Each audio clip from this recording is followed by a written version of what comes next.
Shalom, selamat pagi jemaat yang dikasih Tuhan. Di tengah-tengah situasi yang kita hadapi saat ini,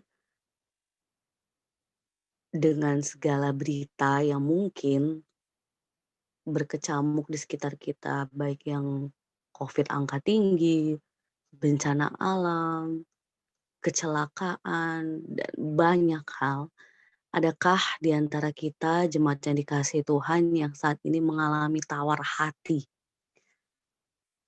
Yang beberapa poin ketika kita berbicara tawar hati, kita tidak bersemangat, tidak ada kemauan lagi untuk melakukan ini dan itu, hilang keberanian, kecewa, putus harapan.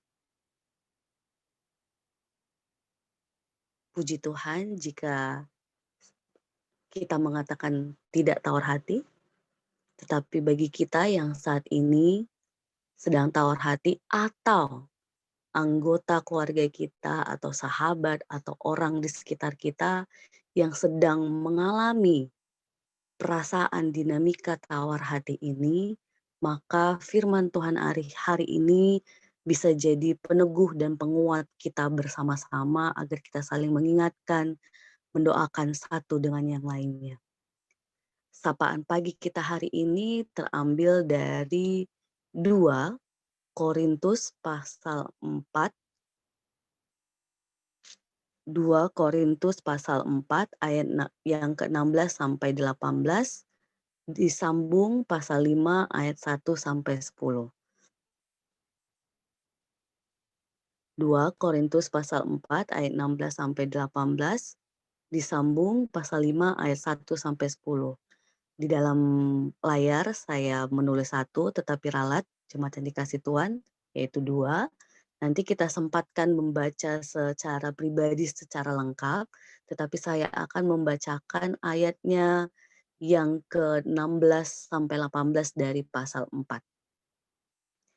Sebab itu kami tidak tawar hati, tetapi meskipun manusia lahiriah kami semakin merosot, namun manusia batiniah kami dibaharui dari sehari ke sehari. Sebab penderitaan ringan yang sekarang ini mengerjakan bagi kami kemuliaan kekal yang melebihi segala-galanya. Jauh lebih besar daripada penderitaan kami. Sebab kami tidak memperhatikan yang kelihatan, melainkan yang tak kelihatan. Karena yang kelihatan adalah sementara, sedangkan yang tidak kelihatan adalah kekal.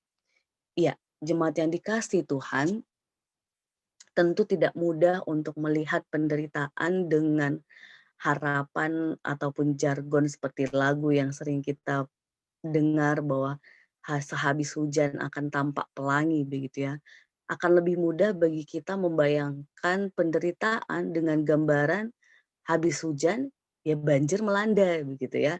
Maka kalau yang di dalam pola pikir kita maka kesulitan terus yang akan muncul. Dalam bacaan kita konteks hari ini, Paulus bukan sekadar melihat sisi positif bila dia katakan bahwa meski tubuhnya menjadi lemah karena penderitaan yang dia alami, tetapi Paulus sekaligus menebuskan kehidupan rohaninya diperbaharui dan diperkuat oleh kuasa Allah.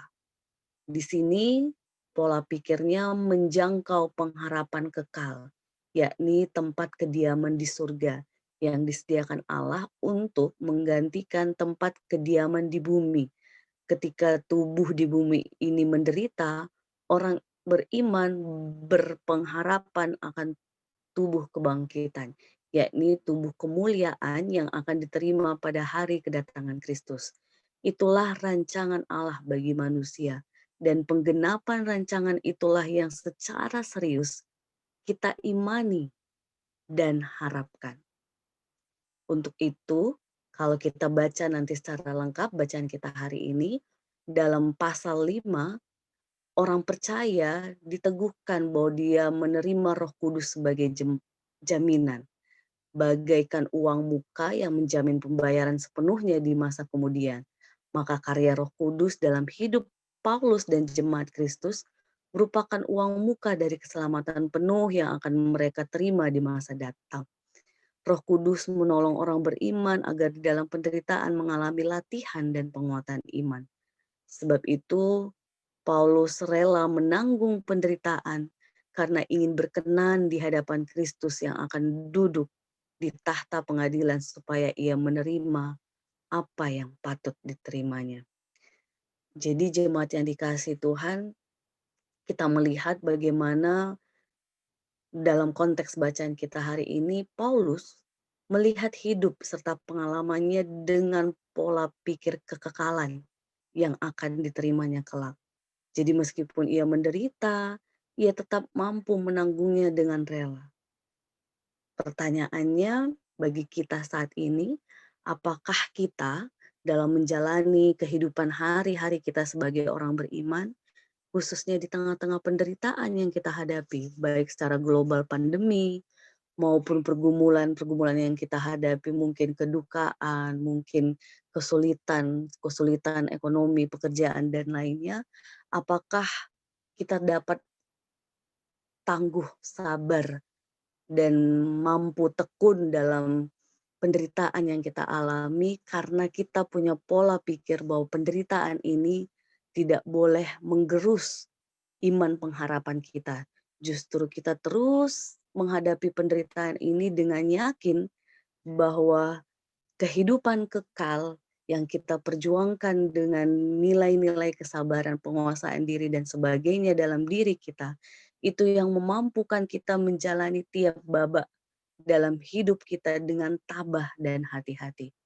Karena tahu bahwa nanti kita semua tanpa terkecuali akan tiba saatnya Tuhan datang dan menggenapi janjinya.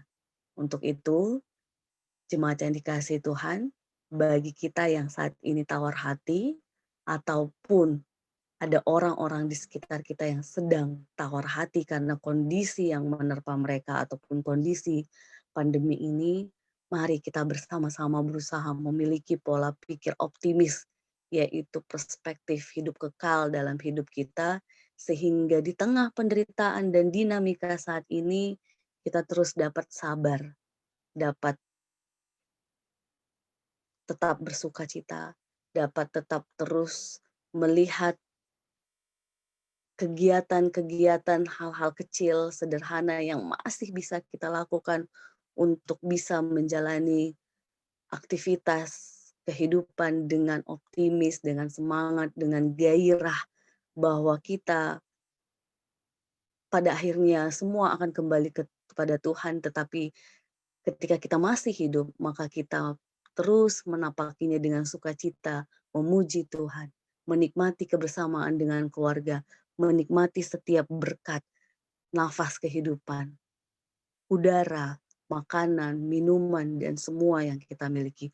Bahkan sekalipun untuk orang tua terkasih kami, Eyang Akung, Uti, yang mungkin dengan dinamika ini semakin sulit untuk beraktivitas leluasa, tetap teguhkan hati, teguhkan iman, pengharapan, dan kasih kita, agar kita terus menapaki hari ini dengan tetap sukacita, damai sejahtera yang diberikan Tuhan.